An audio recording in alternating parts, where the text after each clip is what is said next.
So, have you ever wondered why every single zombie movie or zombie TV show always reaches this narrative point where the real monsters in the movie or show is actually the human survivors who have descended into anarchy and chaos and inhumanity towards one another? Have you ever wondered why that always happens? Now, you might think that this story beat is inevitable because zombies are ultimately a thematic representation of the dangers of the ancient sin of gluttony or the modern evils of rampant consumerism, highlighting how these social ills can drive people to become monstrous and mindless masses intent on destroying everything in their path. But this is America, and we all know that our cinematic writers definitely are not thinking about it that in depth. No, the real problems with zombies as cinematic antagonists is they are slow-moving corpses that are stopped by a reasonably sturdy locked door and that only have one truly dangerous attack. I'm sorry, that just gets boring after a while. Today, let's talk about adding variety to our combat encounters on today's episode of The Local Disaster Tour Guide.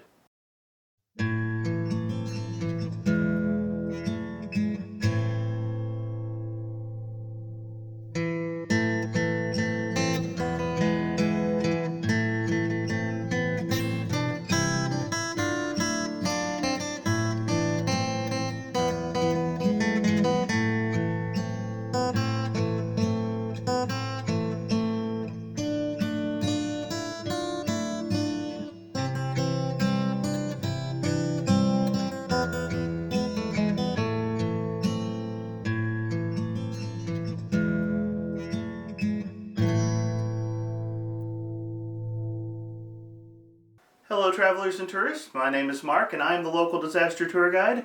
That's right, I am a storyteller who is practicing the art of using subtle variations in the environment to increase viewer engagement. I'm wondering if you noticed. Welcome to a journey through the fantastic world of TTRPGs like Pathfinder and Starfinder, and welcome back to Storytelling in Pathfinder 2e, a series that takes a look at the tips, tricks, and advice that Paizo offers storytellers to help us to have more success at our gaming tables. This series primarily follows the information that can be found in the Game Master Guide for Pathfinder 2e, and this series is intended to be a conversation that will be helpful to Game Masters of any skill level from beginner to advanced. Also, even if Pathfinder 2e is not your preferred game, I still encourage you to stick around and be a part of the conversation. One of the things that I have learned is studying a variety of games often gives you great ideas that you can bring back to your preferred game. So, regardless of how long you've been playing or what you prefer to play, I hope that this conversation will be helpful to you. Today, we're returning to our discussion of campaign building for Pathfinder 2e, and we are starting our discussion of the encounter design portion of campaign structure, at least as Paizo presents it to us.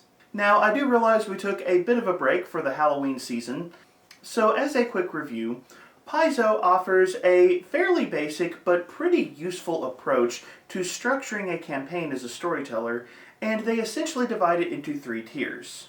First, you have the big picture, the overall campaign structure of what you are designing for your players. Then you move into a more focused adventure design that looks at the major story arcs of the picture that you are painting for your PCs. However, the most detailed portion of the design process, the final stage in this entire design complement, is what's known as encounter design. And you can look at Paizo's process as a focusing in. Start at the big picture, narrow, narrow, narrow, until you get down to the specifics of what you are designing for your players in a particular game session. So we've talked about the big picture, the campaign structure. We've talked about the intermediate picture, the story arcs or adventure design, but today we get to dive into encounter design, and here's where we encounter a little bit of a problem with this conversation in that we've actually talked about a lot of stuff that goes into encounter design in other places on this channel. I have videos where I've discussed how to design monsters in Pathfinder 2e. Here's a link if you want to see it. or maybe you would like to add some traps or hazards to your game, well, we actually did several videos entirely on the subjects. Here's another link. We've talked about the environment, we've talked about the weather, we've talked about all kinds of different rules you can use to modify what your players are having to deal with, which means, what are we going to talk about when it comes to encounter design? We've already hit a lot of the important components. Well, today we're going to talk about a big picture purpose for encounter design. This has got to be one of the strangest illustrations I've ever come up with. Yes, that's right. We're going to take one of the most focused portions of game mastering and step back a bit and try to discern the purpose in encounter design. And one of the big purposes that Paizo really focuses on in the Game Mastery Guide, and I think they are smart to focus on this, is the idea of variety. Let's think for a moment about campaign structure. When we discuss campaign structure, we're talking about overarching themes that will stick with your campaign from the first session to the last session in almost every case. Even when you step into adventure design, you're still dealing with story arcs. You're dealing with concepts and ideas that are going to paint with a relatively broad brush. They're going to last for a reasonable length of time at your gaming table. Campaign structure and adventure design, while very important as a storyteller, both have a very important problem, and that is, it can get a little monotonous. I think we've all heard stories, I think we've all played in campaigns where the storyteller kept coming back to a particular concept, to a particular creature, to a particular whatever it may be, and just over a length of time, it becomes frustrating because you kind of get tired of dealing with the same thing over and over and over again. Fighting dragons is cool for a game session. Fighting dragons for 17 game sessions in a row is going to get repetitive and is not going to be much fun for your players. So when we come to this final stage, campaign, adventure, encounter design, one of the things we need to recognize is encounter design is very important because this is where a storyteller gets to add variety to their game. It allows your players and player characters to deal with different situations, different obstacles, different choices, and it allows the game to be more entertaining because that variety will naturally increase your players' engagement. So today, I want to talk about some of the things that Paizo recommends for storytellers to help us increase the variety in the encounters that we design for our players. But as always, before we get into that, don't forget to do all the YouTube stuff. Like, share, subscribe to the channel, jump down into the comments section, leave your thoughts, observations, check out my free Discord, my Patreon. Gotta say all that because it does help keep the channel afloat. But with all of that out of the way, let's get started. Okay, so today's conversation on encounter design is being pulled primarily from pages 46 to 50 of the Game Mastery Guide for Pathfinder 2e. And I do encourage you, if you want to read a little more in depth on this conversation, you should definitely go and check it out because I think Paizo does a really good job of offering a lot of ideas and different takes on how you can do encounters. I think there's a lot of good information in these pages. It's definitely worth reading up on. But today what I'm going to do is I'm going to try to summarize the content from these pages into, I think, 5 important rules for adding variety to your encounters in Pathfinder 2e. These rules are, number 1, don't overdo it. Number 2, vary your locations and environment. Number 3, vary your opponents. Number 4, vary the goals or objectives. And number 5, vary the information that your PCs have. Let's talk about each of these in turn. Up first is rule number 1, which I think is best summarized as, don't overdo it. When you as a storyteller first realize the importance of variety, there is a trap that you can fall into of putting too many ingredients into the pot, so to speak. Oh, I need variety? Well, I'm going to vary, and you begin to list off 20 different things for every single encounter, and This is problematic on two fronts. First and foremost, adding too much variety, especially all the time, is going to lead to burnout as a storyteller. That much work for every single fight scene in your game, probably more than most of us want to do, and it's going to lead to some burnout. The other problem is this: too much variety can actually be detrimental to your player's experience, as they are responding to too many different things to truly appreciate what you are adding to a given encounter. Paizo offers this advice: use high complexity encounters sparingly. You want to include variety in your encounters, but it's often much easier and much better to vary one or two elements of your encounter and save the truly complex and over-the-top encounters for major moments in your campaign. A little bit of variety goes a long way. As a quick example, right now I am teaching Pathfinder 2nd Edition to a gaming club at the high school where I work.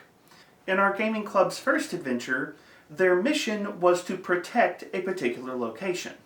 In the second mission, their goal is to explore a different location, and just that change between defending a location to exploring a location makes a massive difference in the gameplay experience that my students are going to have. A little bit of variety goes a long way. But what about the actual adding of variety? What can you do to change up your encounters to make them more engaging to players? Well, that's what we begin to discuss with rule number 2, which is vary the locations and environments where the encounters are going to occur. I mean, it's a simple concept, but it's pretty powerful. Changing the scenery of a fight scene can change the tone and experience of a fight scene quite dramatically. Think about the cinematic difference between Captain America's elevator fight scene and the charge of the Rohirrim at Helm's Deep in Lord of the Rings: Two Towers. Both of those fight scenes are incredible and engaging, and I absolutely love both of those, but they are two very different types of stories, aren't they? Why? Well, part of it is the location is just different. With Captain America's elevator fight scene, you have this very cramped quarters, and Cap is trying to overcome multiple opponents at the same time, and that claustrophobic atmosphere lends itself well to that particular scene. Whereas Lord of the Rings: Two Towers, you have the whole, look to the east, rising of the sun, the king stands alone, and then no, not alone, and then you have this massive army of horse riders coming charging over the hill. They are two very different scenes. They are powerful and effective, but they play out very differently in large part due to the location where they take place. And this is something that you can do as a storyteller. Changing up where your players are having encounters is going to change the experience of those encounters. There is a massive difference between a fight scene that occurs in the sewers versus in a temple versus defending a grove in the forest. All three of those are going to play out differently just on the basis of where they take place. But I want to dig a little bit deeper on this point because location is important to adding variety to encounters, but don't forget that you can vary the same location. Changing things like the weather or the time of day can have a massive impact again on what your players experience. Like, a really simple example is, think about the tone of a fight scene that occurs during the day and then the change in tone that would occur in the exact same location but at night.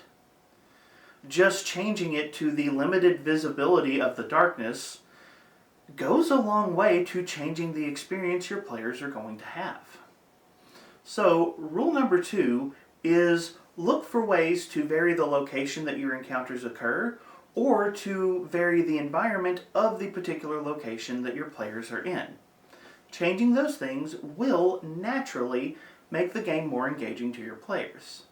Rule number 3 is probably the most complex rule in this conversation of adding variety to encounters, but this is something as a storyteller you do want to think about. You want to vary the types of opponents and challenges that your players have to deal with.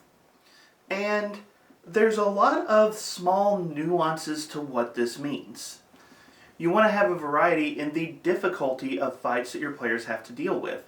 You want your players to occasionally fight some trivial foes so that they can have the joy of just steamrolling over some goons, but at the same time you also want them to face severe threats so that they know the challenge and the danger of being in a truly overwhelming situation.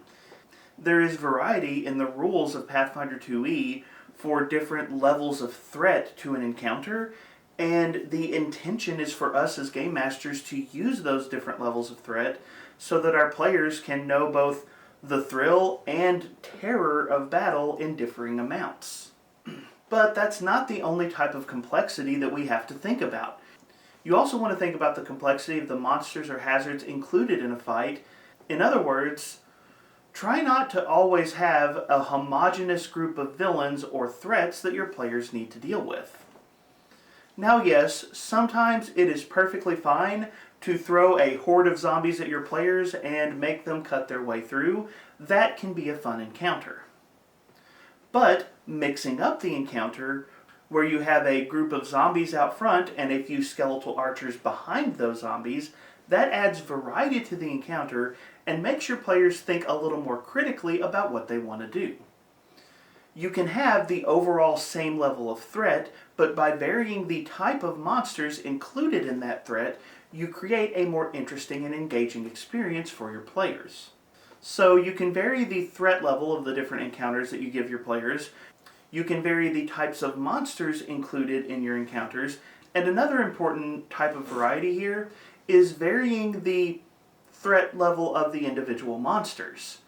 Okay, so the wording there was just a little bit weird. Let me explain what I mean.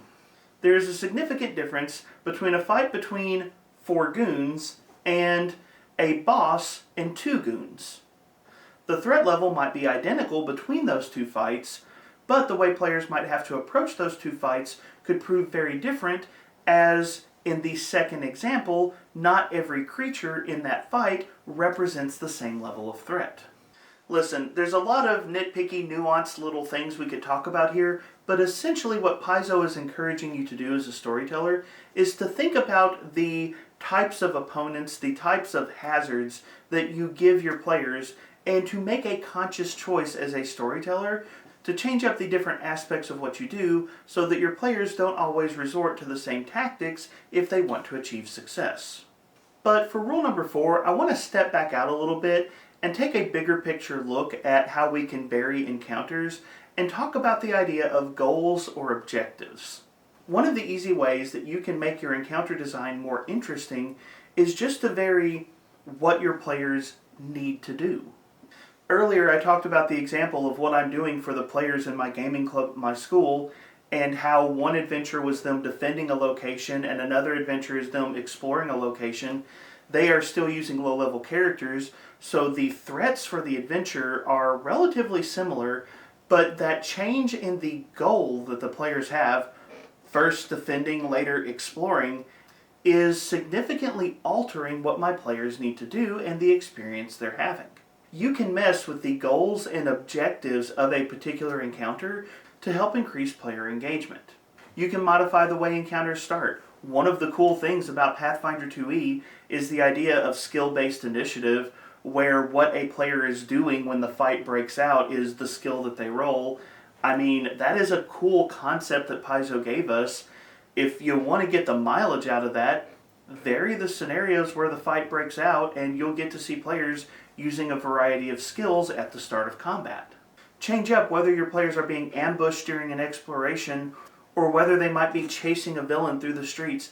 Give your players a variety of different objectives, and they will have to adjust their tactics to meet those objectives, automatically increasing the overall level of player engagement. Another thing you can do if you don't want to completely change the objectives of different fight scenes is you can tweak them a little bit. You can give players secondary objectives.